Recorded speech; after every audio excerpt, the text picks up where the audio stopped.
be back. I hope. Hopefully. What will YouTube do? Will you need to set up a separate stream? It would have set a new one up, yeah. Okay. Are we back on Twitch? Yeah, we are. Wonderful. Hey guys. It turns out that technology is brilliant until it stops working.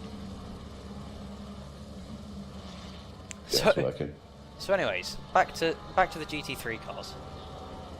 Some of whom haven't yet set a lap time and are therefore going to start behind the GT4s. Ah, please, you've only got 4 minutes. You only need to go slightly faster than them. Just trundle round carefully and you'll get there.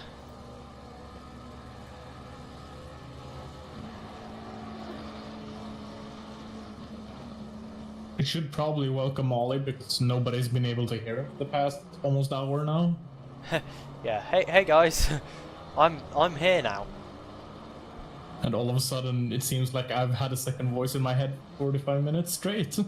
Yeah, for you guys, it probably suddenly seems like there's been there's just been no one streaming because it's just been silence interjected randomly by Ches. Yeah, exactly. Who sounds like he's responding to a question that hasn't been asked because you can't hear me. It's just me, myself, and I. Ches just sounds absolutely insane. We're gonna make it onto the Twitch fail of the week compilation. Oh yeah, we did. This brains happened. But hey, we're back, and that's what matters. Welcome back to everyone on both platforms. Brain truly did the braining. Welcome back to everyone on both platforms. I'm immensely sorry. It's been so long since I streamed that I simply forgot how to do. Yeah. Which was great. I'm kind of worried about this Luca Foliero guy in the 488 car. Because he's not set a lap time yet. And is now... is basically on... He's got 2 laps to set a valid lap time. To please okay, chat. Just be faster than the GT4 cars. Okay, chat. Should I or should I not buy a new microphone? Your microphone's okay. I've heard far worse. I've commentated with people with far worse. I started looking at a new one whenever people told me I have an echo. It seems like that's not the issue. But that was a me problem. The microphone is not the issue, apparently.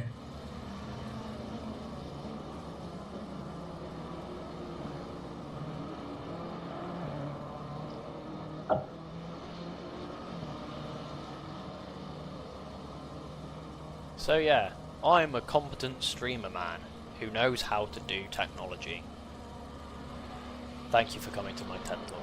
So anyways, yeah, welcome back everyone on both platforms. If you didn't know, we're in sunny Misano. I'm not going to repeat that whole spiel again. And Luca Foliero, who please God needs to qualify, has just spun. And now only has 1 lap left to qualify ahead of the GT4 cars, so that he doesn't have to murder them in the race. We'll wait and see how this goes. Maybe he has some sort of strat coming where basically he bottles every lap until he only has 1 left and he pulls the best lap out of them all. Bro only works under pressure. Yeah, could be. Fran Garcia is somehow like 0.2 of a second down. So a race with no incidents and the race stewards are quite bored. I can tell you now, Matthews, that will not happen.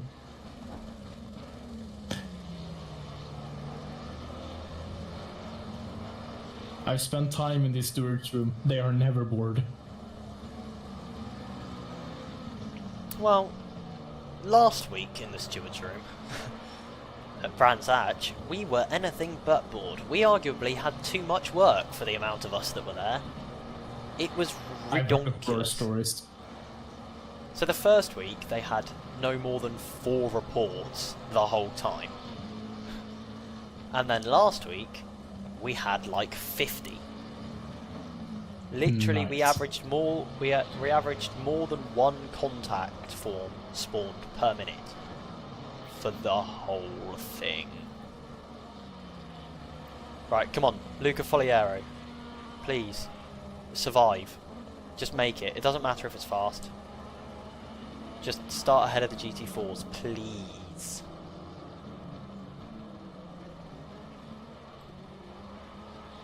I don't know what his sector times are like. I don't know if he's improving. I don't even know if he's all that quick. God, the start-finish line had better be close. He might...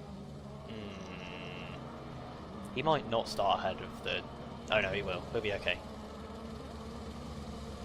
Yeah, Bam. he will be absolutely fine. Goes P21. It's better than now. Better than now. Right, at the top of the field, Fran Garcia has taken it overall. However, Anders Amundsen has managed to sneak in ahead of Frederick Sleen in the number 74 Big Brain Racing Machine, although he is kind of somewhat improving his Sleen in the number 74 car. We'll wait and see. He's still got the rest of Sector 3 to go. And he is improving. A 10th wide through that hairpin. It's cost him all the time and more. And that may well be it for Frederick T. Sleen. I don't think he's going to make that time back through the one corner that's left.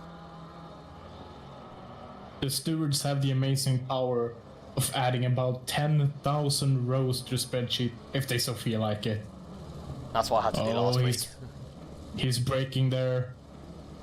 Made him come extremely close to another GT3 car crossing the finish line there.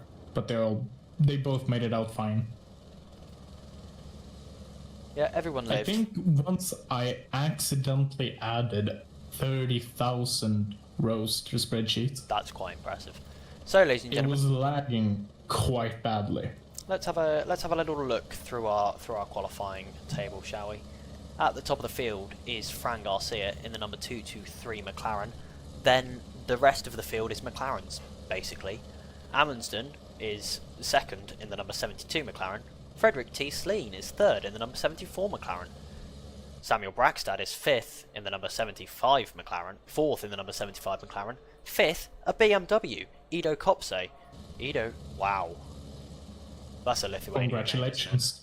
That is technically P1. Yeah, At least because in without the GT3 McLarens category, it doesn't because count. We now have a new category just called 720.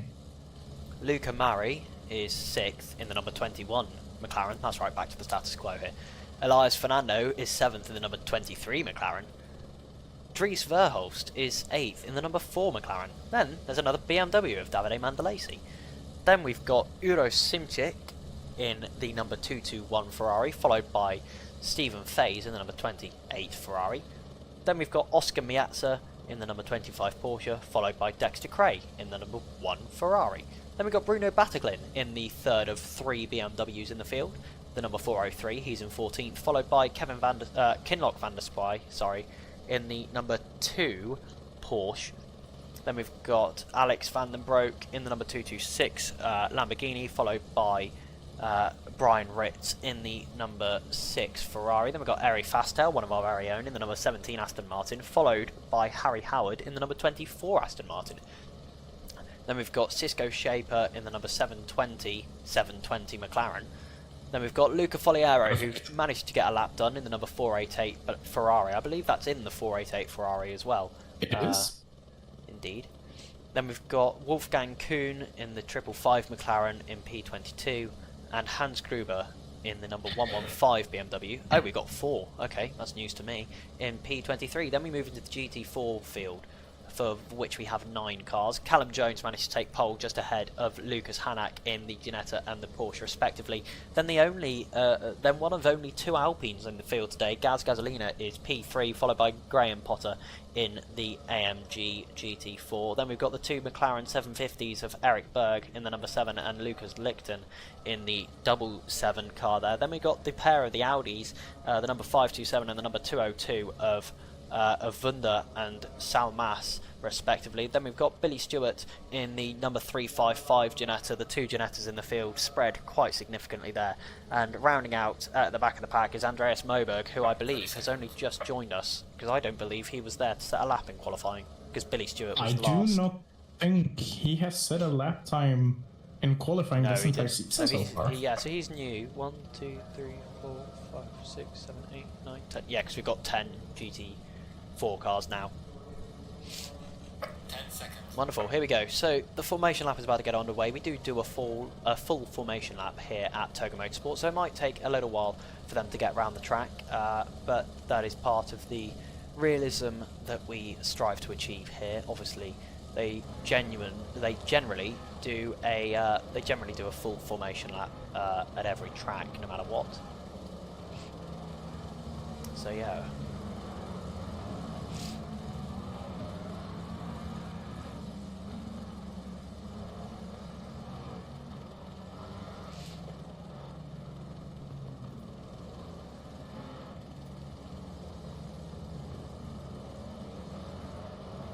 Here we go, starting out for the formation lap now.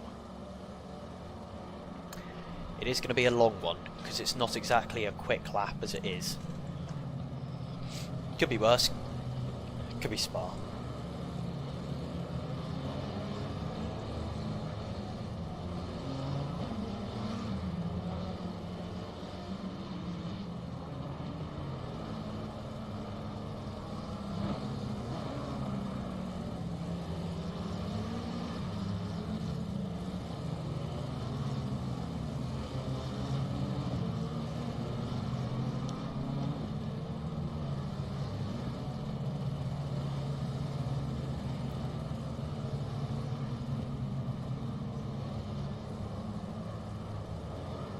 Any predictions for the race other than likely total chaos?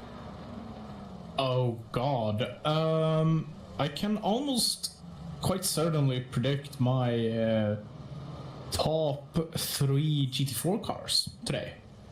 Really? Yeah. I wonder why you might be able to predict them. Surely it's not because they were separated by like a tenth of a second in qualifying. I have other reasons as well. Not that simple. Go on then. Who are you putting down for your top 3? Callum Jones. Yeah. Not that much of a shocker, probably. Followed by Hannock, and actually, I predict that Lichten will be doing quite a bit of a recovery job here. Really interesting. I'm always on board for a little bit of a recovery drive. Well, and just a quick veer off. Welcome, Tibby Boss. Welcome into the chat, mate. How are you doing? I hope you are doing well on this Thursday evening. Friday's tomorrow. I reckon GT4. I reckon Tippy will take the win. Callum will take the win. I reckon for sure. That would be one interesting recovery run, being that absolutely. he hasn't even raced. Here we go then. The car's now in 2 wide order. We are just coming to the final corner here in Misano. Here we go, round the final corner, turn 16, down the start-finish straight, and we are going to be getting going as they cross the solid white line underneath. There we go. Green light is on, and the cars are underway. Looks like mostly getting through turn 1 cleanly. I'm going to keep kind of sliding back. Oh, someone massively off on the inside in the grass, and there is a punt there. I'm not sure who that is. I think it might be Davide Mandalesi who's gone around. Oh, massive crash here. Oh yeah, that's a lot of cars. Don't think we're going to see... probably expect a red flag here. I don't think we are going to see a red flag. I think everyone recovered in time.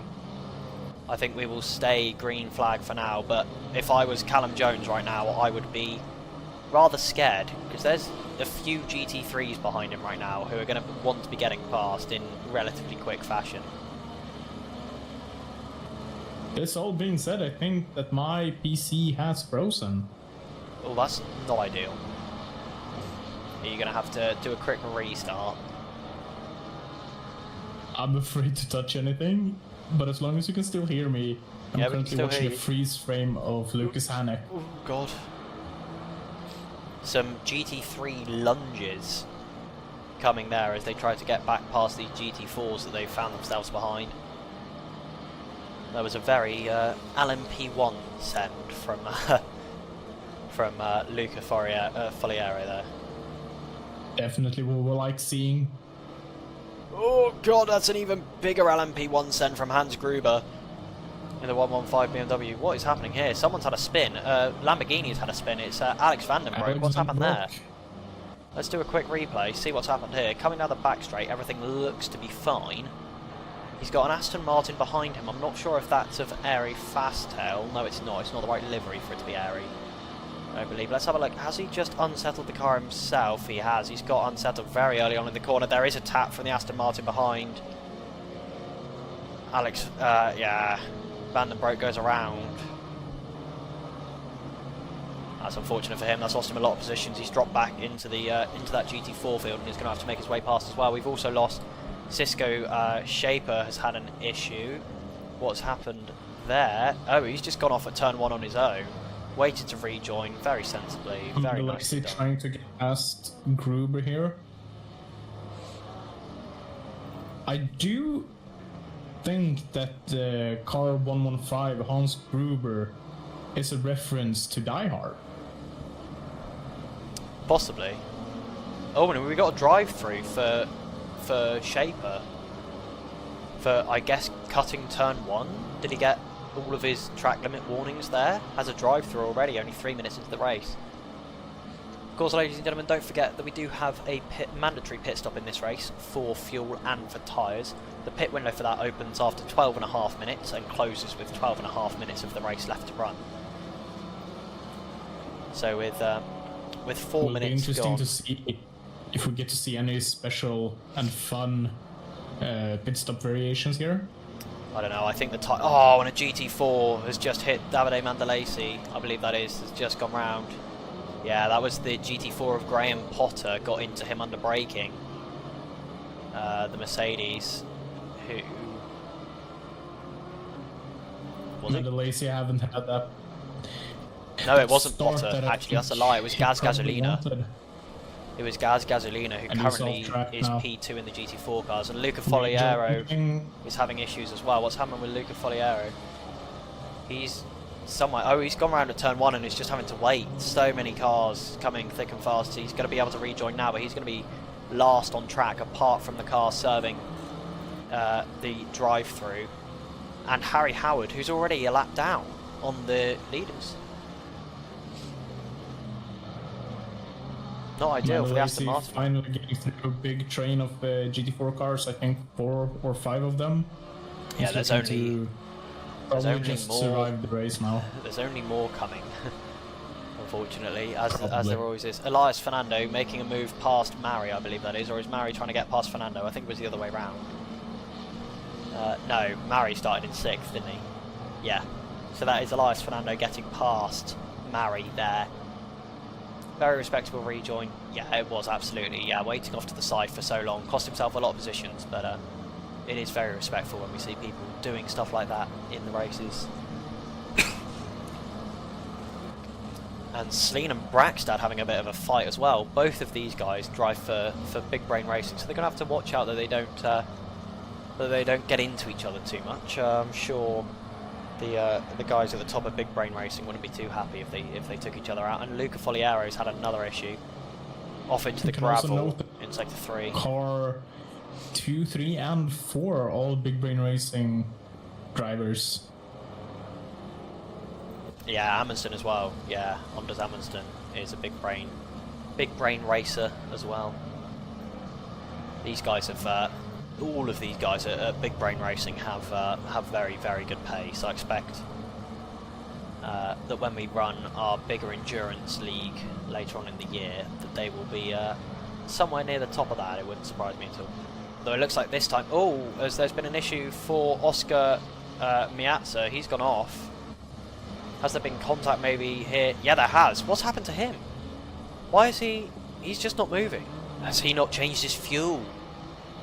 That looked like his car stopped. Yeah, he's towed back to the pit lane. I think he's run out of fuel. I don't think he put in race fuel. Interesting. The car. Foliero doing a big dive bomb here on Moberg. He's looking to just charge through the field here.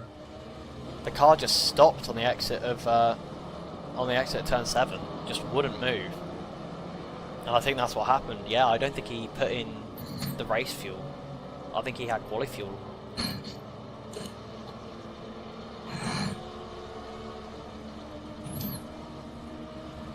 And I believe he's going to have been disqualified from the race for teleporting back to the pit lane.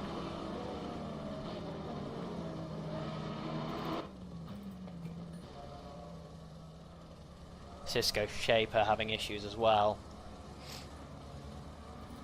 Luca Foliero still trying to... And Mandalesi is about to get past the final GT4, which I'm sure he'll be very happy about, because he has been having trouble with those GT4s so far today. Gruber's also looking to pass Callum Jones now to basically make it a GT4 and a GT3 pack. Well, apart from Luca Foliero, yeah. And Shaper in P30. 30, yeah, in P30, yeah. He's not had an ideal start to things, and I think Oscar Miata and Harry Howard have both left the session. Their cars are sat stationary, not on the air jacks. They're just sat stationary in the pit lane. I believe they have both retired from the race. That's unfortunate for those guys, but I believe that is their race is run. Moberg going for a dive up the inside of Graham Potter. Makes it stick, it seems like. No, he does not. He will attempt to go for another one. As we have a car off track, it seems like. Car 720. Car 720, that's Shaper. Yeah, he's gone round again. How has he gone round there? That is a very weird place to lose it. Makes contact with the inside Aramco barrier. Knocks the rear end a little bit as he comes back onto the track as well. And those are the leaders, so he's now a lap down. Good to see a great rejoin there from him, patiently waiting out all the other cars. Oh, Oscar Miazza is now moving. I think he must have had a control lock, I reckon is what's happened there. I reckon he must have had like a minute or two control lock. The pit window will be opening shortly. We're 41 minutes left to go, which means we're 9 minutes into the race, which means another 3.5, and we'll be opening that pit window. I doubt we're going to see anyone doing anything kind of too crazy in terms of the pit stop strategy, as Sal Mass, currently last place in the GT4 field, has picked up a drive-through for track limits warnings, I believe that is. And Hans Gruber... P1, P2, Frank Garcia and Amundsen are looking to just run away with it. Yeah, they really are pulling away. 4 seconds down to P3 now. Just over, I believe that gap currently sits at about 4.5 seconds back to the P3, 4 and 5 train. And these this little group here as well, the two McLarens and the BMW, are just pulling away a little bit from Elias Fernando, who has been being troubled by... Where's Mari gone? Mari's left the session. Mari's gone. So that's the car that we've lost. We've lost Luca Mari, who was fighting with Fernando. I don't think there was contact there. I think he must have just disconnected. Because if there was contact, we would have had the yellow flag pop up. So I don't think that's been contact. I think that's kind of just happened. And let's hope that Luca Foliero gets past Callum Jones in a sensible way. Callum Jones leading the GT4 field by almost 5 seconds now. Just over 5 seconds, I believe, actually. It would be disappointing to see that come undone whilst being lapped.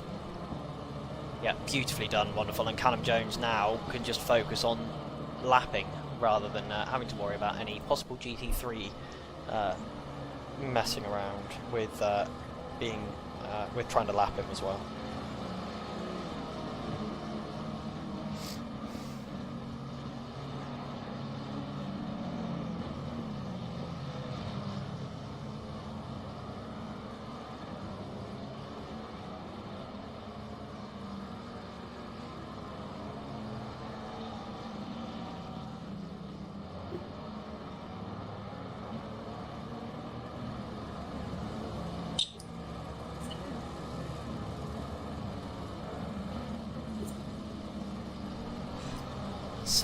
Samuel Brackstad is just kind of reeling in that gap again to Anders Amundsen. Had opened up to about 9/10 of a second, but it is now much, much closer. And Sal Mass is serving his drive-through now. He's just on pit lane exit, and I think he's done that tactically to avoid the start of the GT3 lapping traffic. And he's actually timed that pretty brilliantly. think. He's come out and there's only about 3 GT3s left to lap him. That is, yeah, he's planned that pretty well. I'm not going to lie.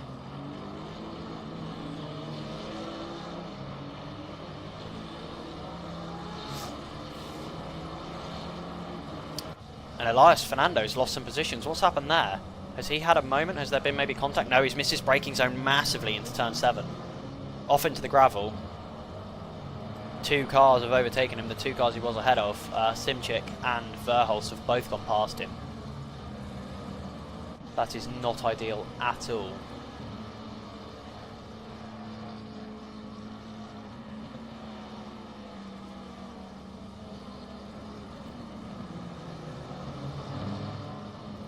And Harry Howard retired because he started the race a lap down. That is a weird one. Very, very weird. I don't think I've ever heard of that happening before. Have you heard of that happening, Ches? Not that I can think of, no. I've heard of a lot of ACC bugs, but not starting a lap down. Yeah, starting a lap down is a weird one. Even Face seemed to have gotten 10 seconds penalty, as Gasolina just also got a 5-second penalty added to his name. So the penalties are starting to drop in. Yeah, qualified P19, and then randomly, as they were coming into turn 1, he just drops to the back of the field. Wow, that is very weird. Very, very weird. I've never seen anything like that before. Did you say we had some penalties come in, sorry? Yes. Let's see here. Car 14, Steven Face, has a 10-second penalty. And Gasolina has a 5-second penalty. Yeah, so Gasolina, I expect that's for the contact with Davide Mandalesi in that final sector. Pit window is now open, by the way, ladies and gentlemen, so we will see people coming in to make their pit stops. And did you say the other car was the number 14? Let's see. Yes. And Mandalesi has also been awarded a 5-second penalty. Number 14 is no longer in the race, from what I can see. Oh no, P14. Oh, P14. Ah, yes. Yeah, Stephen Face has been awarded a 10-second penalty. And Oscar Miazza also has a 5-second penalty. Is that for the collision with the BMW? Because I think he ran out of fuel. I don't think there was anything he could do about that, really. So Alex van den Broek makes an early pit stop. Very early pit stop. 35 minutes of the race left to go. Pit I windows. wonder if he's attempting an undercut or an overcut. Possibly. Pit window's only been open for like 2 minutes and 10 seconds. He drops back down off the jacks, I believe that was, and he gets moving. Indeed he does. Possibly looking for an undercut, maybe thinking that he might be able to avoid some time. And Samuel Braxton here is now having a battle with the BMW, the number 46 car. Samuel Braxton gets wide and the BMW moves ahead. But he's looking for an inside bomb here, dive bomb maybe? Cannot make it stick.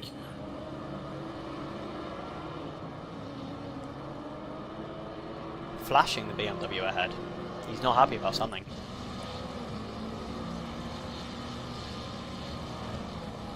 The BMW... GT4 cars up ahead as well. Will be interesting to see how they handle the traffic BMW here. did kind of run him off track coming into turn 7.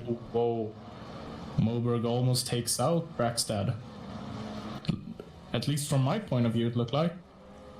Is that what's happening live? Because I'm still catching up on the replay. Yeah, we have a massive chain of cars through the final corner over the straight here. And a couple of GT3s, a couple of GT4 cars. Luca Foliero has gone round again, by the way. Eric Berg's in the pit lane. Wunder is in the pit lane. Thomas Wunder as well. Those guys pitting slightly early. Possibly, again, tactically. And now, this P3... Oh, this is getting spicy now. This is GT4 time. Here we go.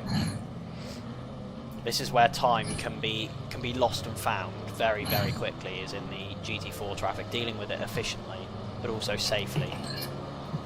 Looks like everybody made it through quite cleanly there. So far, indeed, it does.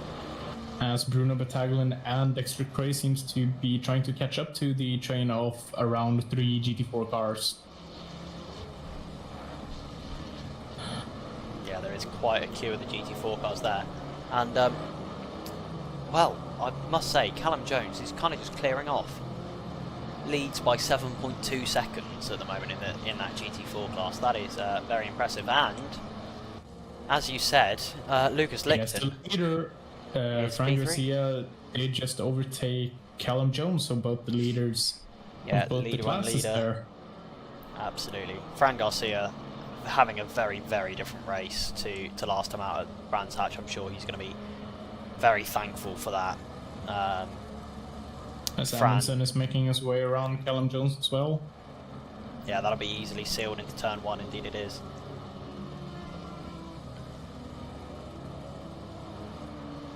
Interestingly, the straight line speed difference isn't as pronounced here as it is at other tracks. I think the GT3s are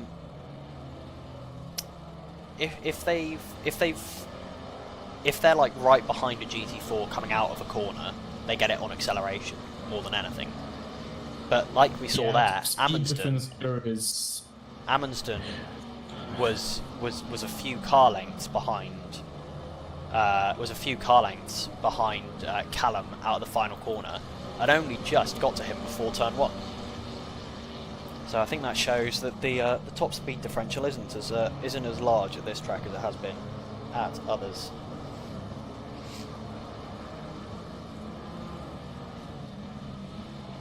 The leaders looking to close in on Hans Gruber. Should only be a few more seconds, I believe, before he catches him. There is a best lap difference of around 7 seconds between the two of them, as Garcia now closes in on him quite quickly here. Can he take him before the final corner or before the first corner of the next lap? And we've got a position change possibly coming here in the GT4 class. Andreas Moberg up the inside of Graham Potter. I believe he's going to keep that. Indeed he is. Garcia, although Graham Potter there comes back into the hairpin of turn 13. Turn 14 even. But Andreas Moberg with the inside for 15. And slightly more crucially with the inside line for turn 16 leading onto the start-finish straight. Although Graham Potter breaks early, goes for the switchback to get the better run into turn 1, and it's worked. Graham Potter now to the outside towards turn 1. Andrea Moberg went far too wide on the exit of the final corner, turn 16, and unless he can get him on the brakes, Graham Potter covers him off on the brakes into turn 1. Beautifully done from Graham Potter, beautiful defence. Although Andreas Moberg maybe has the better setup towards turn 3. Indeed he does. It's going to be back up the inside. This battle is just not going to stop by the looks of things. Andrea Moberg now looking up the inside towards turn 4, turn 3 even, now turn 4, ahead into turn 4. And I think that Jones might is in seal the pits. deal. He just dropped down and is looking to leave the pits here. Yeah, Gasolina into the pit lane as well. Positions, but he will gain them back whenever the other cars decide to pit. Very fast in the pit lane as well. The lead. Oh, and here we go. There's a battle here. Ido Kopse and Frederick T. Sleen are battling over what is the final podium position. Ido Kopse finding a lot of time in that BMW towards the end of its tyre life. Wasn't as quick off the start, maybe conserving the tyres a little bit, but now that everyone else is dropping off, he seems to have taken better care of those GT3 slicks provided by good old Pirelli, I believe they are.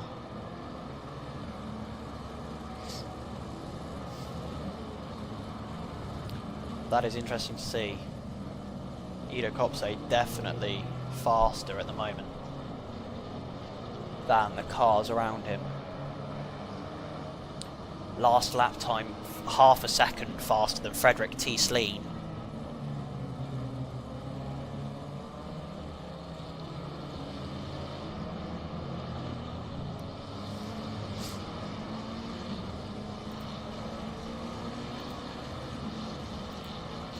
Oh, I could hear a misshift in Kopse's car. Yeah, it cost him some time. Yeah, And now Samuel Braxton is right back in it again. He is in the middle of a big brain sandwich. Samuel Braxton goes to the inside. Ido Kopse still on the outside there. might complain there was a little bit of banging, door banging through the corner, but you know, a little bit of rubbings racing in these GT3 cars. Ido gets the better 100%. drive around the outside there anyway. And I think Callum Jones has timed his pit stop to perfection because he's in completely clean air right now. Like, completely clean. There's no one ahead of him. For 3 corners. Oh, Samuel Braxton, there was contact with Ido Kopse there. Who for some reason... He is so clear of the rest of the guys that I cannot scroll to the cars behind him. There's such a gap. Samuel Braxton lunges up the inside. Ido Kopse covers him off under braking, which is a no-no. And Samuel Braxton has lost the position. No, he hasn't. He's managed to keep ahead of Simchek. And Wolfgang Kuhn is around. I don't know if there's been contact there. Not by the looks of things. I think he's just gone around on his own at the top corner. Space for 3 cars. Surely lost him quite a lot of time there. So, the question now really... Lichten jumped Gasolina in the pit stop cycles there. P2 to P6. There's a train of 4 cars here separated by just a few seconds. Yeah, although they're now coming across the GT4 traffic again. Wonder. Samuel Braxton just dropping off a little bit, just more than a second behind Kopse right now, as Ido Kopse goes for the move again on Anders Amundsen, but the outside line is better for the power. Although the BMW maybe of Ido Kopse has slightly less aero on. I'm going to cut to this battle. Ido Kopse on the inside coming into Sector 3, and I believe Ido Kopse is going to finally have that move done for what on the road is P2, but in practice is P3. Anders Amundsen goes back at him through turn 14. Talked about as he enters the pits. Ido Kopse has the inside through turn 15, but Anders Amundsen managed to really beautifully hang it around the outside. Now turn 16, Ido Kopse just parks it on the apex a little bit, doesn't allow Anders Amundsen to get the switchback, but now they're both going to have to watch out for Samuel Braxton, who's had a completely clean run through turn 16 on his own. Does Anders Amundsen just give up the place here? No, he's late on the brakes into turn 1, he's made that work. The defence on Ido Kopse has worked, and now Samuel Braxton is going to be right behind Ido Kopse coming in to turn 3. Samuel Braxton sets him up for a little bit of a dive into turn 3, but the rear gets loose. This is turn 4, sorry. Rear gets loose through turn 3, and the turn 4 overtake doesn't come together. Ido Kopse now, those rear tyres on the BMW starting to struggle. I expect we'll see these guys pitting within the next couple of laps as those tyres start to give up just a little bit. And sorry, in amongst all of that, Fran Garcia's pitted as well, the race leader, into the pit lane. He's going to come out in relatively clean air behind a couple of GT4s, but I don't think he'll be behind any GT3 machinery. He might be. I forget how late the pit limiter line is here. He might get out ahead of the 72 car. I don't think he will. He does get out ahead of the 72 car and ahead of the GT4 car as well. That's brilliant timing from Fran Garcia, leaving him with plenty of clear track. And Ido Kopse, again, through Sector 3, is alongside. He has to back out into turn 13. Turn 14, he looks to go for the dive, but the McLaren is too good on the brakes into those hairpin type corners. And these 4 cars still separated by barely anything, separated by about 0.7 of a second at the moment. And Ido Kopse into the pit lane. They're all into the pit lane. All 4 of them, all at once into the pit lane. Interesting strategy by Fran Garcia. He seems to have probably just racked up that space that he can just probably run away with this now. Yeah, absolutely. I mean, Anders Amundsen behind him is only 1.7 seconds back now, which is closer than he was at any point before the pit stop cycle happened. It's going to be interesting to see where these guys come out in comparison to the guys who've been fighting this whole time. Obviously, we expect to see Frederick T. Sleen, the first man out of the pit lane. But this is where differences in the amount of fuel you're putting in the car could make. Wow, look, Tanak here giving absolutely no space to Fran Garcia for free. Wonder if he will do the same for Amundsen here, or if he will just get out of the way.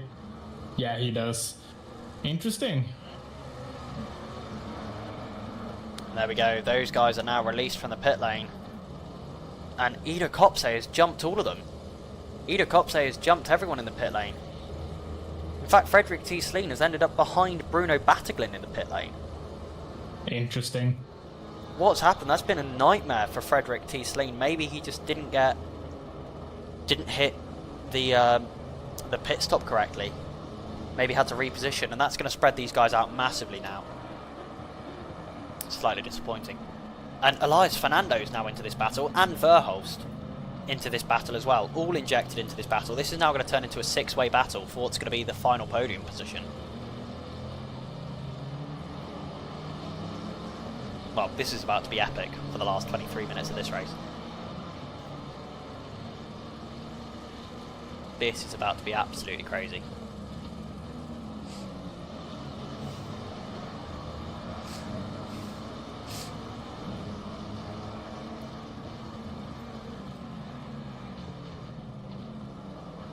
So the gap between Braxad and Ida Kopse currently is about 0.8 of a second.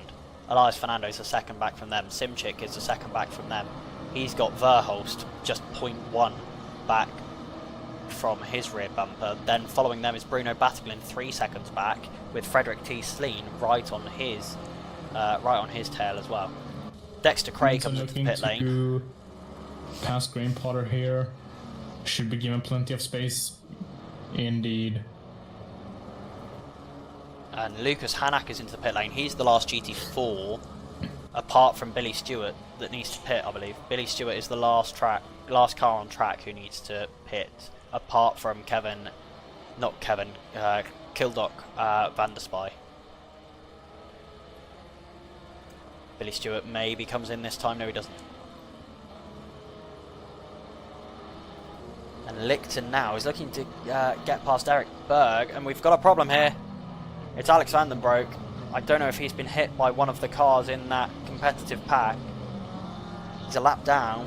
He may well have been. I don't know if he's just done it to himself. Oh, there's a Porsche exiting pit lane, and the rear end of the Lamborghini's just gone away from him. That is unfortunate. Yeah, that car seems to have crossed the pit exit lane there, or the line, which is not allowed. So it will be interesting to see if there will be any penalties awarded for that move. So Frederick T. Sleen has managed to come out ahead of Bruno Battiglin now.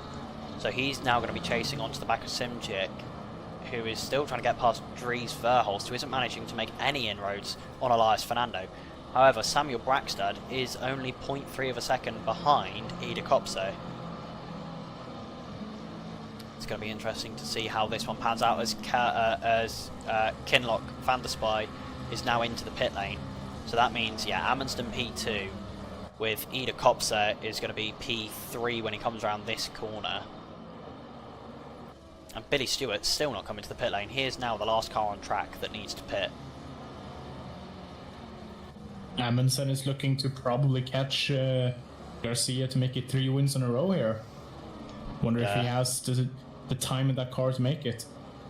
At the moment it looks like it's kind of to and fro, especially in the traffic.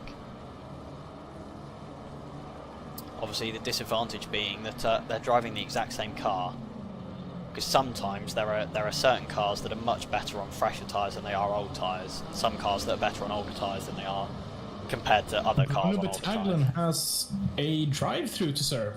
That's going to be for that's going to be for, I guess, track limits related things.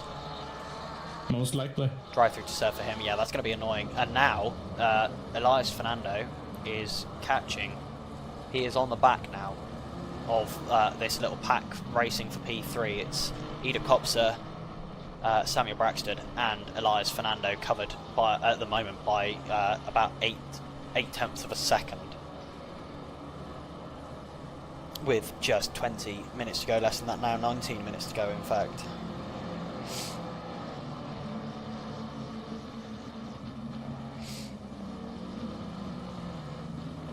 Oh, well, he is getting a bit squirrely there. Gonna be losing some time to Braxtad and the Kopse there.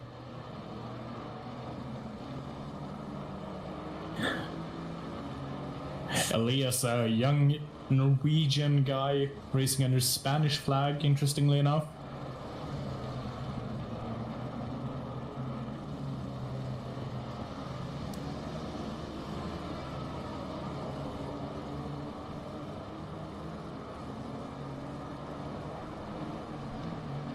This battle's still very hot. Yoro Simchik still Just not able to get past slightly Dries Verhulst overshoots that either. corner. They're trying to make it around the GT4 here. In other He's not news, putting up much of a fight. Lichten is right on the back of Eric Berg, who is catching up to lapped GT4 machinery of Salmas. The Audi does get out of the way. I think Eric Berg has gone too deep. And there we go. Lichten looks to the inside. There's a little bit of door banging. I think Lichten's going to come away with the place. I don't know if Eric Berg is going to be happy about that.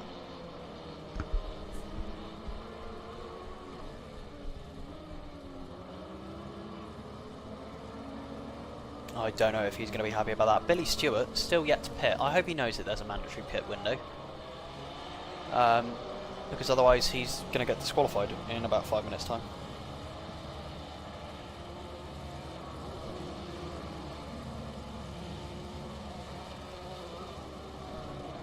And Hans Gruber is now having to work his way back through the GT4 traffic again. And of course, the best part about this is that the GT4s don't have to get out of his way, as that Porsche has just proven. They don't have to get out of his way, because as much as he's a faster class, they're racing for track position. Oh, Frederick T. Sleen is in as well. Has he had a drive-through? Yes, he has. Both of those cars have had a drive-through. Frederick T. Sleen and Bruno Battiglin both into the pit lane. I will change up quite a bit there. And that puts Dexter Cray into P8. Let's go Dexter. That's what I'm talking about. Good lad.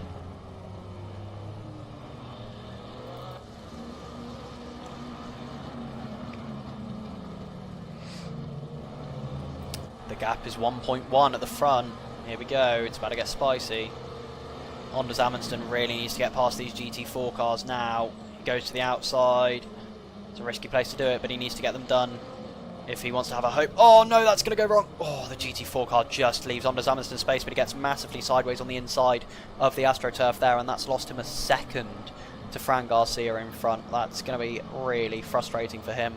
The gap was almost under a second, it's now just under 2.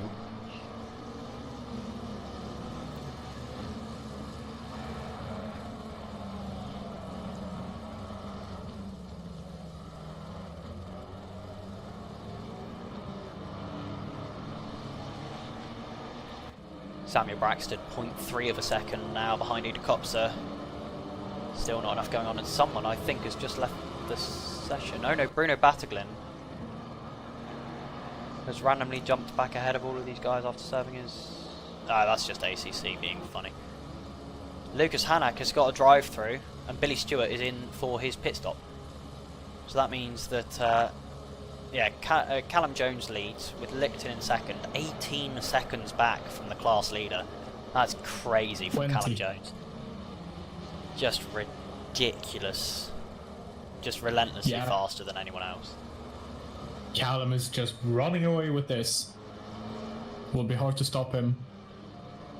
Yeah, it would take a crash realistically. Davide Mandalesi now looking to get past Eri Fastel on what's been a pretty good recovery drive for Davide Mandalesi. Doesn't have a pit stop left to make, which is fine. And he's back up for what is looking like it's going to be P12 in a couple of seconds time as he goes maybe to the inside at turn 1. Nope, not quite. Just showing himself in the mirrors very fast. Trying to put him off a little bit. Not really working so far, but we will wait and see. And I believe they're about to get lapped by 2 of the Big Brain Racing cars. I'm not sure who that is. Oh no, that's for position as well. Going for a move and Fosdale kind of moving out of the way. Yeah, I think Davide Mandalesi waited. From behind. I think Davide Mandalesi wanted to wait to let Eri ahead. I think he felt bad about the dive bomb and then ended up just sitting in the way of the McLaren instead. And the final car who needed to pit, Oscar Miazza, has come down the pit lane. He's come out. Yeah, and Face is a man on a mission here. He's just driving through here, Fosdale out of the track. But Mandalesi still cannot get past him. I wonder if he's just waiting. Yeah, so for Stephen Face, that's for position on both of those cars. And the number 6 car of Brian Ritz is going to be going for position on both of these cars as well. Mandalesi's got a drive-through now. Has Mandalesi got that drive-through from being forced off track? Could well be. That would be. I would be fuming if I was him. If that is the case. Braxton's had a dodgy lap. Braxton had a bad lap last time out. I don't know if it was GT4 traffic that caused it, but the gap now 1.2. And Elias Fernando with an even worse lap, an invalid lap. He's had a major off somewhere, lost a further second on Samuel Braxton. That gap is now 1.5 between Samuel Braxton and Elias Fernando in the Fernando Racing number 23 machine. Frank Garcia has 2.4 seconds down to Amundsen. He's also, just like Callum, running away with the victory here. As there's 15, almost 10 seconds left of the pit window now. I think everybody's made a pit stop. Yeah, everyone has made a pit stop indeed. And that was... Is that Eric Berg that's just gone very, very wide through there? Indeed it is. He's going to have to watch out. He's now going to have Gasolina in the Alpine looking to get back past him again. Pit window is now closed with 12.5 minutes left to go of the race. Not many laps left to go. We're going to wait and see how crazy this one gets. Davide Mandalesi serves his drive-through, and Brian Ritz gets ahead of Ari Fastel, although Brian Ritz does have a 5-second penalty.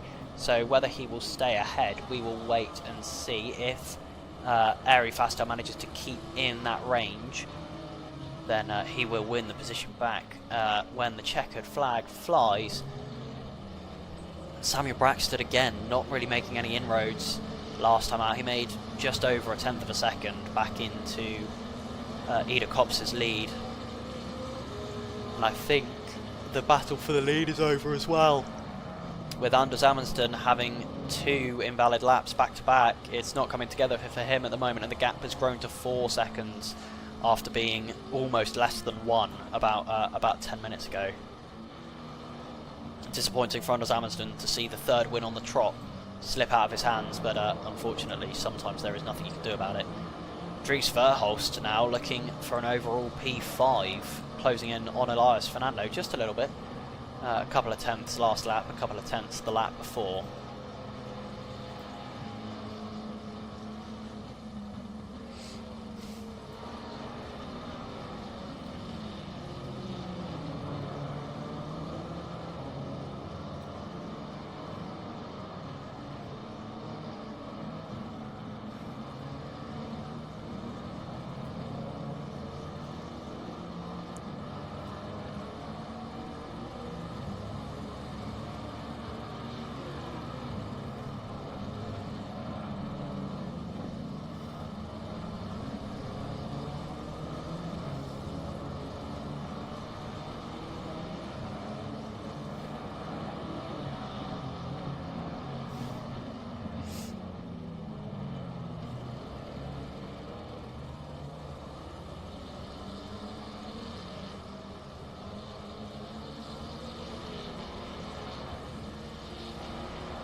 Not loads to report on at the moment. This Dries Verhulst Elias Fernando battle is heating up a little bit. The gap just 0.2 of a second now. Actually, that's heating up quite a lot. Dries Verhulst looking like he's going to go to the inside at turn... Oh, that's bad. At turn 8, indeed he does. He should let Elias Fernando have that position, really. But I'm not sure if he's going to. He really should, because that was a very late move. I reckon he'll probably pick up a 5-second penalty for that if Elias Fernando doesn't manage to get back past, and Elias Fernando might not exactly do the getting back past in the nicest way after what happened at the hairpin.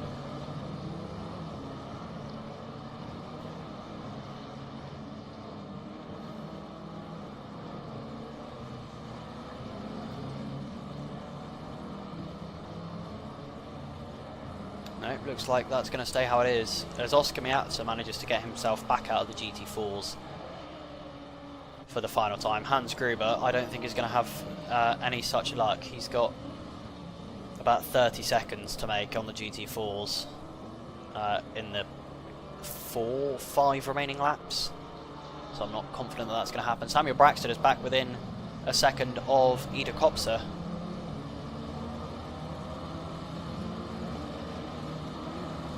Do you reckon we're going to see a move here, Ches? Do you not think that Samuel Braxton's going to be able to get close enough?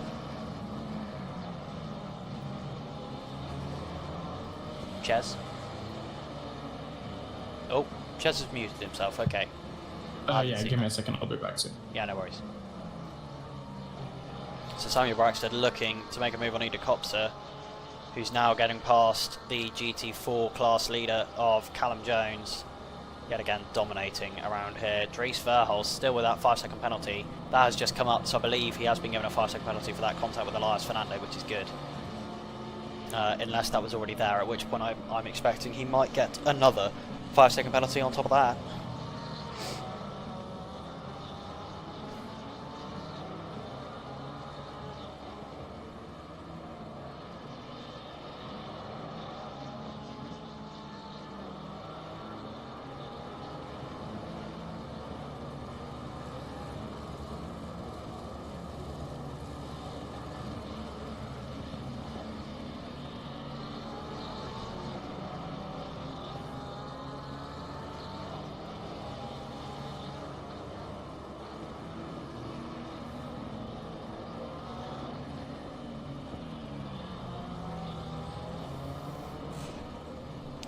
Still just nothing quite going for Samuel Braxton at the moment. Gap is only 0.2 of a second now. It would have to be a little bit of a lunge to get the move done, which I don't think Samuel Braxton is likely to do unless he gets unless he does get a little bit desperate in those kind of final lap moments. I have returned. Indeed, you have returned.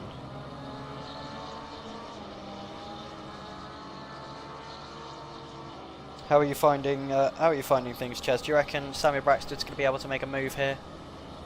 Oh well, Elias Fernando's got back ahead of Dries Verhulst. I didn't see that happen. Mostly because I wasn't expecting it. Here.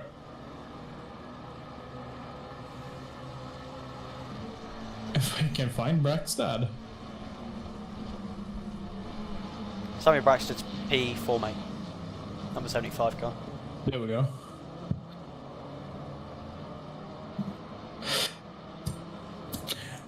I'm currently just now trying to go through with the purchase of a new microphone. Yeah, so Samuel Braxton looking to get past Ida Copser. At the moment, nothing going there. He is slightly faster. In fact, they set identical last lap times, 1:34.772.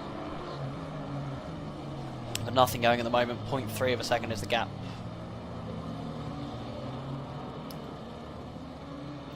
Getting slightly interrupted by GT4s, the little battle there, gap expands a little bit, and Fernando and Dries Verhulst have had contact there. Let's rewind, have a little look at what's happened. I believe Dries Verhulst, has he kind of shot to the inside? Oh yeah, he's just driven into the...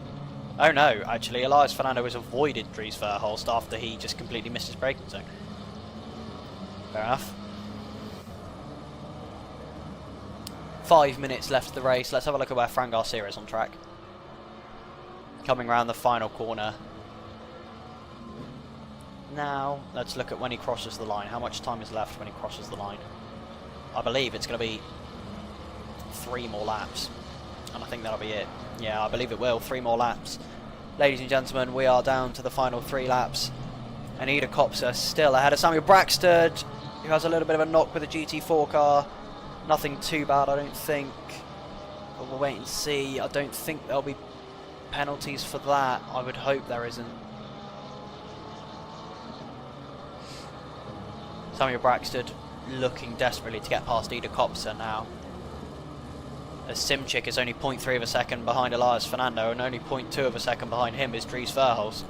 So this is about to get very spicy with 3 laps to go for these guys. Into turn 1, Dries Verhulst looks to the outside of Simchik. That hasn't worked. Simchik stays ahead and loses a little bit of ground. Samuel Braxton still looking to get past Ida Copser, but nothing going there as of right now. 0.3 is the gap there. 0.5 is the gap between Elias Fernando and Uros Simchik. 3 seconds, the gap at the front. That is closing back down again a little bit with just 3 laps left to go.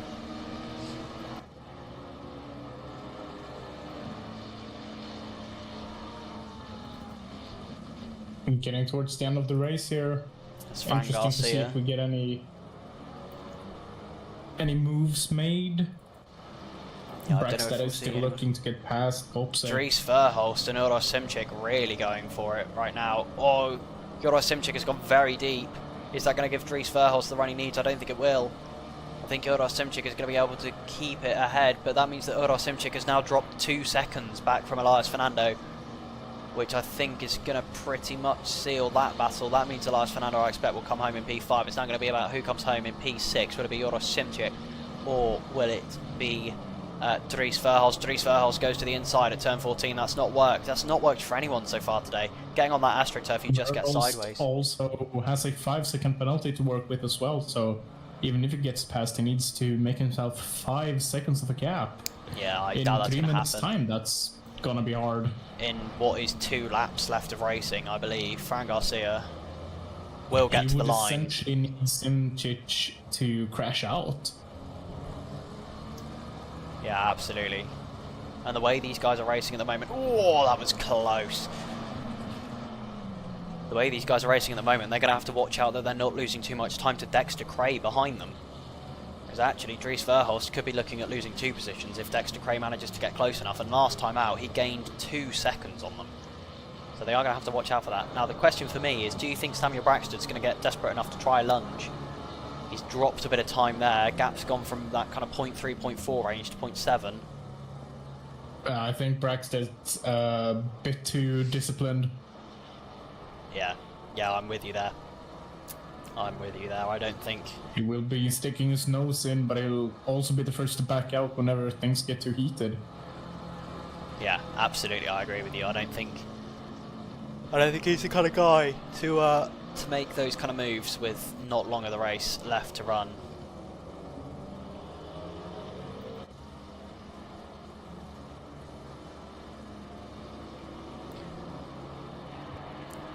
Gap, yeah, still 0.6.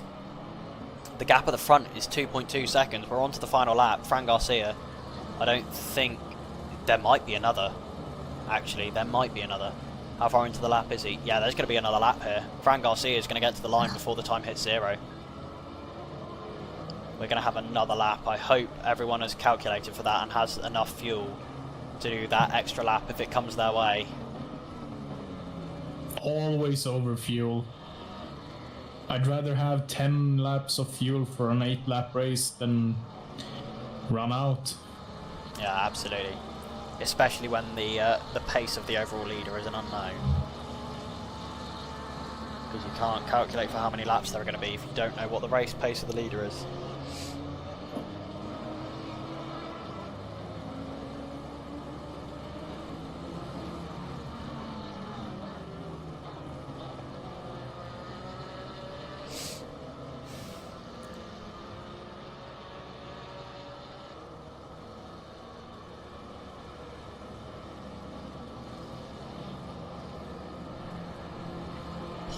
.4, the gap 0.5, widening a little bit. Fran Garcia has just started the final lap of the race. There is still 1 to go.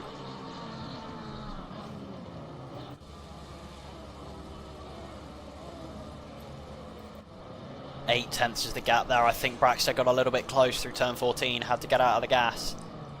0.8, yeah, 0.7, 0.8 is the gap, and the gap between Amundsen and Fran Garcia has widened right back up. Over a second lost there for Amundsen. And that is going to sign off the end of the title race that's going to sign off the lead race for the rest of this one. Hanek getting in the way of Braxton there quite a bit, slowing him right down. He's allowed to stick to his racing line. The rules are. He is, but that will probably seal P3 for Ido Popse. I expect it will, unless he makes a massive mistake, or Samuel Braxton has randomly got a whole bunch of tyres saved that he's just not been using.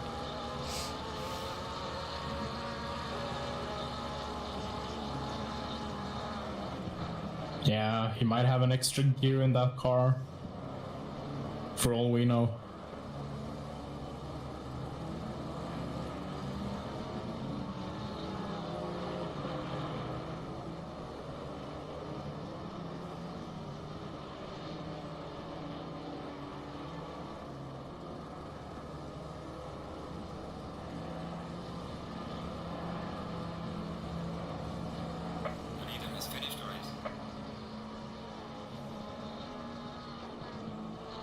And Fran has Fran Garcia has crossed the line. taking the win. Anders Amundsen, P1, P1, P2 for the first 3 rounds of the multi-class race so far. He is leading the championship by a little more than a country mile at the moment. Ida Kopse is going to round the final corner, and he's going to come home in P3 with Samuel Braxton finishing just 7/10 behind him. That's agonising for him. Elias Fernando now is coming to the line as well. He's going to finish P5 with Dries Verhulst finishing only just behind him about 2 seconds. Uros Simchik is going to win that position back based on time penalties for Dries Verhulst, and rounding the corner to finish in P8 overall, a brilliant one from Dexter Cray, the number 1 car, one of our head stewards here in Toga Motorsports. Frederick T. Sleen had a brilliant start to the race, was running P3 at one point, picked up a drive-through, and that means that the number 74 machine is going to be finishing unfortunately in P9 today. That is unlucky for him. 48. Callum Jones is getting close to the finish line here. Only has one more corner to go before he takes the victory. Bruno Battagling crosses the line in the 403 car to finish P9. Calvin Kinlock van der Spry is coming to the line as well. But Callum Jones in the number 48 Ginetta of the Lum Racing team crosses the line in that beautiful pink Ginetta, I must say. It is a beautiful livery on that car, to take home yet another class win in the GT4s. You good, mate? I think Callum Jones here is trying to do some donuts. Yeah, he is. Yeah, fair enough. I can't blame him. An absolutely dominant race from him. It just didn't stop, really. Didn't stop. He saw a gap and ran away with it. Yeah, absolutely. It was just flawless from him, realistically. Let's find...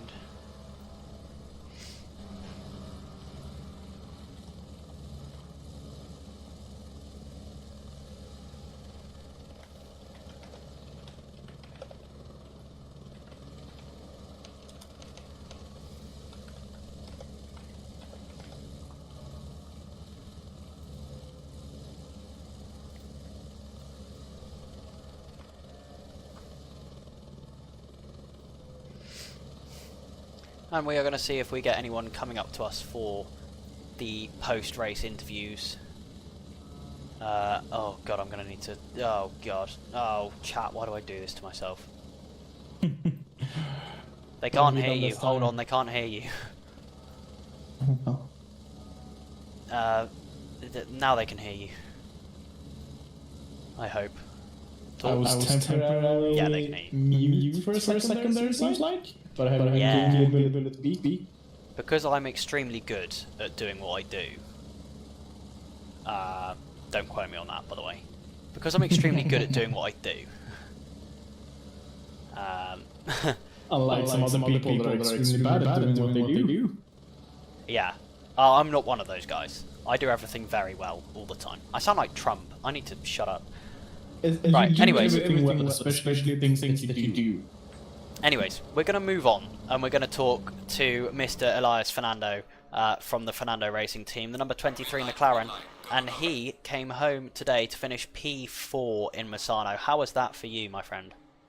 That was fantastic. I started P7 and did a big mistake at the start, so it was pretty surprising coming out of the pit lane and being P5 or what it was.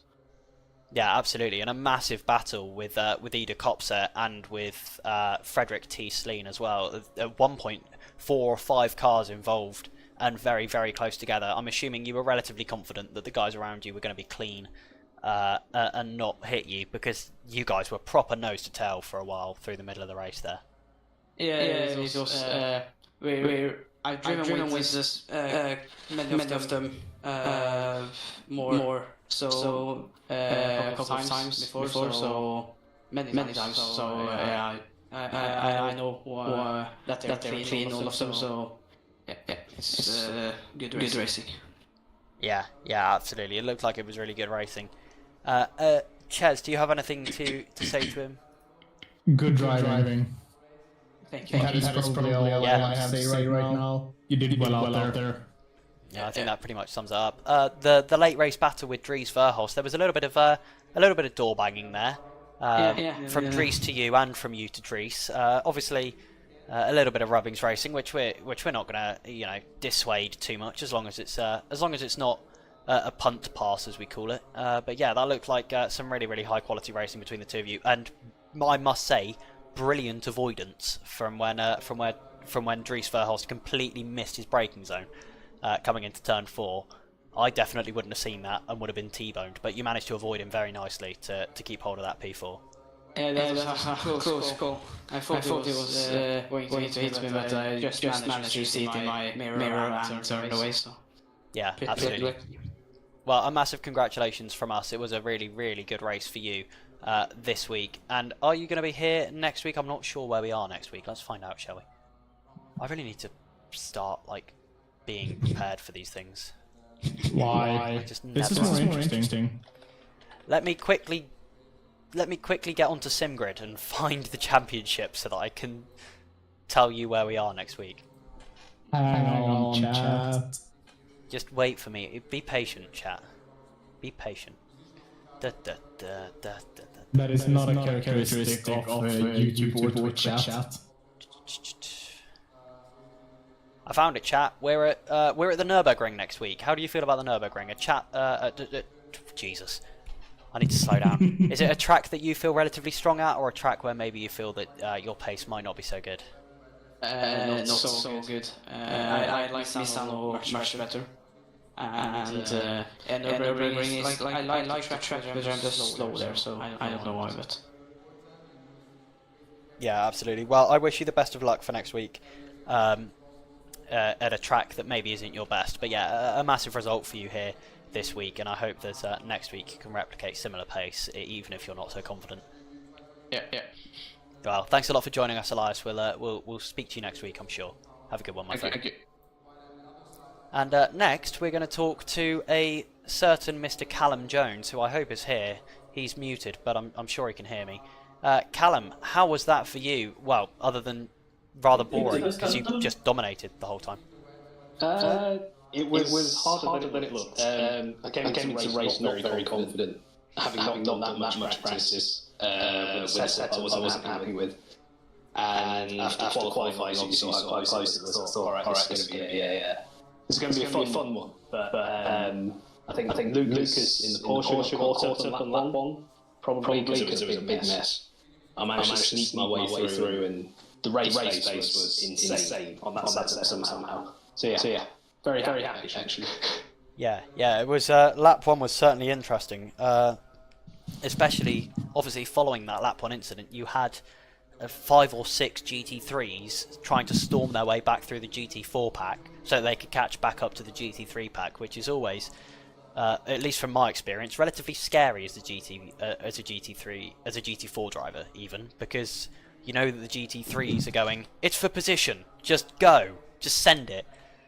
And as a GT4 car, you haven't really got much opportunity for moving. Once the car's pointed in a direction, it's not very good at altering course because of the lack of grip. So is that a little bit scary for you, having those GT3s come storming back through the GT4 field? I actually quite enjoyed it. Quite enjoyed pretending to be GT3. The Ginetta, luckily, as you probably know, it's quite nimble. So in the slower sections, like say the first turn, it was actually relatively close to the GT3s in the back of the field. So I can actually put a little bit of fight. Yeah, absolutely. The Ginetta is one of the better ones through the corners, and it appeared that in a straight line, the obviously acceleration GT3s are far better, but it seemed that the top speed differential wasn't that far off between the GT3s and the GT4 cars. Especially around this track in particular. Did you feel that as well? Yeah, it wasn't too bad. For once, I didn't hit the limit 6 in the Ginetta, so that's always a pleasant surprise. So yeah, not too bad. They didn't come up too fast on the back stretch. So yeah, it's all good. Well, it's a massive congratulations from me. Ches, do you have any questions or comments for Callum whilst he's here? No, I don't think so. You covered everything well. Yeah, wonderful. Well, looking to next week, Callum, we're in Germany at the Nürburgring. Do you feel that that's a track that you're relatively confident at? Maybe one that's not so suited to the GT4s as Misano was, or do you feel that it's going to be another positive race for you? It's one of my weaker tracks historically, but I'm hoping the Ginetta will carry me a little bit. Yeah, absolutely. Well, I'm sure we'll be talking to you again this time next week after what, as much as you hate to admit it, will probably be another dominant win in the GT4 field. So yeah, we'll see you. We'll see you next week, mate. Have a good one. Awesome. Thank you very much, guys. Yeah, Take care. speak to you in a bit. Have a good one, man. Well, who do you want to move on to next, Chaz? We've got Samuel Braxton and we've got Frederick T. Sleen waiting in the chat. Both big brain racing guys. Shall we just get both of them in here at once? Go for it. Wonderful, we'll do it. Right, ladies and gentlemen, please welcome to the comms box two of the big brain racing team, Samuel Braxton and Frederick T. Sleen. How did that go for you guys? Frederick, if you want to go first. Yeah, it did go well until the pit stop, and then I messed up a bit. I messed the pit box, and yeah, I thought you might have, yeah.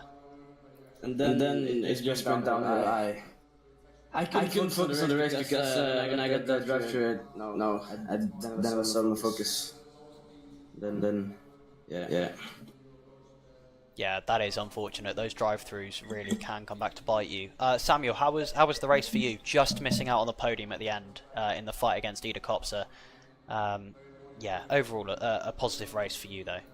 Yeah, advance really nice for me. Like, had a nice fight from the beginning, and I loved that.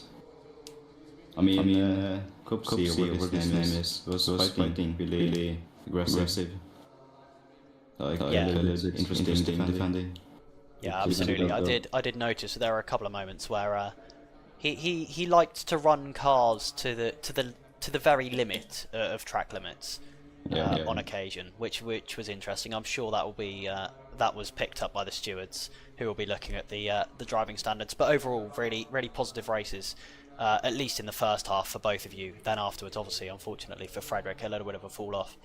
Ches, do you have any questions for these two guys whilst they're in here? I don't think so. You're yet again handling this extremely well. Covering all the bases. It's one of those things that you kind of get used to the more that you do it. You think of questions to ask people as you get going with it. So guys, obviously, Big Brain Racing has grown massively over the winter. You guys have picked up a couple of new drivers, and well, basically, you're all rapid. You keep on turning up to races and just all qualifying in the top 5, which is mental. Do you guys maybe have eyes on an endurance championship later in the year if that were to come up with Toga? I think it would be wicked to see you guys all drive in the same car and show us just how good your pace is as a team. Yeah, I'm doing the 10 hours of what track was it again? But I'm doing the 10 hours event in Toga. Oh yeah, the charity race, the 10 hours of Spa. Yeah, 10 hours of Spa. Is that with Big Brain Racing? Yeah, it is. Interesting. That'll be interesting to see then, because obviously Ondas Amundsen is very quick as well. Having won the first 2 multi-class races this season. Unfortunately, a little bit of a fall off for him as Fran Garcia got back onto form. Yeah. But looking to next week for you guys, Samuel, we're obviously at the Nürburgring next weekend. Do you feel that that's a strong track for you? Do you maybe think it's one where the McLaren might not be as strong as a car? I mean, I usually drive the Porsche, so like I'm really good at Nürburgring the Porsche. I haven't tried the McLaren yet on the track, so not sure how it's gonna run. Yeah, I just gotta wait and see maybe. Frederick, for you, do you think that that the Nürburgring is a track where maybe you can make a step forward from what happened this evening? Maybe try and just keep things a little bit cleaner moving to next weekend. Do you think the Nürburgring is a good track for you? Yeah, absolutely. I'm gonna try and drive fast, but more careful. But the Nürburgring is not my strongest track. But I'm gonna do some practice and we see what's happened. Yeah, absolutely. Yeah. Well, I hope for both of you guys that you have a good race next week. I know that sometimes it's not always easy to have those good races in such a chaotic championship, but I hope that both of you have good results at the Nürburgring next week. And thanks a lot for joining us here in the comms box this evening. Yeah, appreciate it. Thanks a lot, guys. We'll talk to you next week, I'm sure. Yeah. Well, that's pretty much everything done with then, I believe, Ches, if I'm not mistaken. I believe so. Sorry about the echo there, guys. I copied over the wrong audio. I Again. will make sure he's better prepared next time. I'm just so good at doing my job. Thanks. Just brilliant at it. The echo will be fixed now. It just wasn't then. But yeah, ladies and gentlemen, that is going to be everything from us this evening. Thanks a lot for joining us. Ches, thanks a lot for joining me in the comms box as well. Thanks for having me. It's been a crazy race at Misano, which is only promising for the far tighter, far twistier, far less forgiving